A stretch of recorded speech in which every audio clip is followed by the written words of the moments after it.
Halo teman-teman, Assalamualaikum warahmatullahi wabarakatuh. Perkenalkan, nama saya Iklimah Diratna, NIM 1011810039.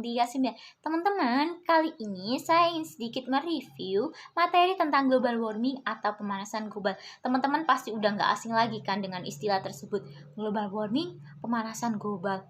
Aduh, istilah tersebut pasti sudah sangat sering terdengar di telinga masyarakat tentunya, di mana pemanasan global kini menjadi ancaman yang serius bagi makhluk hidup yang ada di bumi ini. Namun, banyak juga yang beranggapan bahwa global warming atau pemanasan global hanya sebuah ilusi belaka atau hanya sebuah mitos. Dikutip dari salah satu website di mana global warming merupakan peristiwa meningkatnya permukaan bumi yang diakibatkan oleh meningkatnya aktivitas manusia atau meningkatnya penggunaan teknologi yang berlebihan di muka bumi, di mana hal ini mengakibatkan sebagian pancaran atau radiasi matahari ditahan di bumi oleh gas-gas yang ada di atmosfer, teman-teman. Gas-gas tersebut akan dipantulkan ke atmosfer, teman-teman. Kemudian global warming sendiri disebabkan oleh berbagai hal, teman-teman, antara lain mode rumah kaca, kemudian pemborosan listrik, kemudian bahan bakar yang berlebih, kemudian ada polusi udara yang disebabkan aktivitas industri maupun pabrik, dan tentunya penebangan hutan, teman-teman. Itu sangat-sangat mengakibatkan global warming itu semakin meningkat di muka bumi, teman-teman. Berbagai penyebab pemanasan global mengakibatkan dampak yang merugikan tentunya, teman-teman.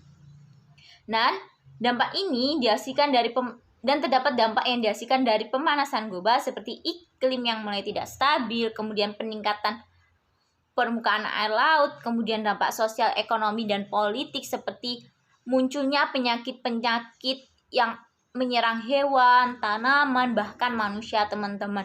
Kemudian terjadinya bencana kelaparan dan kekeringan di muka bumi akibat bencana alam, teman-teman. Selain itu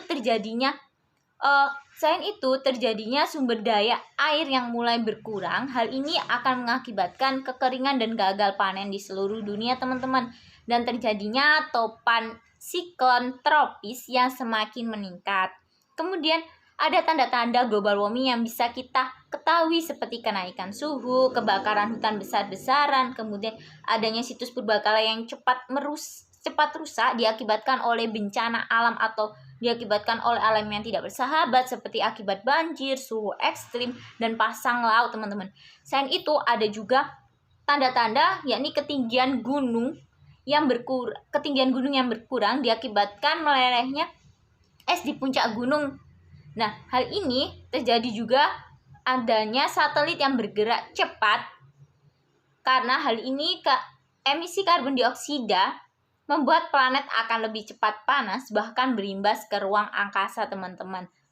Selain itu, terjadi pelelehan besar-besaran. Bukan hanya temperatur planet yang memicu pelelehan gunung es, tapi juga semua lapisan tanah yang sama ini membeku, memicu dasar tanah menjadi mengkerut tak menentu, teman-teman, sehingga menimbulkan lubang-lubang dan terjadinya perpecahan jalan, kemudian kerusakan rel kereta, dan lain-lain, teman-teman. Nah, banyak hal yang bisa kita lakukan untuk turut berperan serta mengatasi peristiwa pemanasan global, teman-teman, atau peristiwa perubahan iklim yang sedang dialami oleh bumi ini, teman.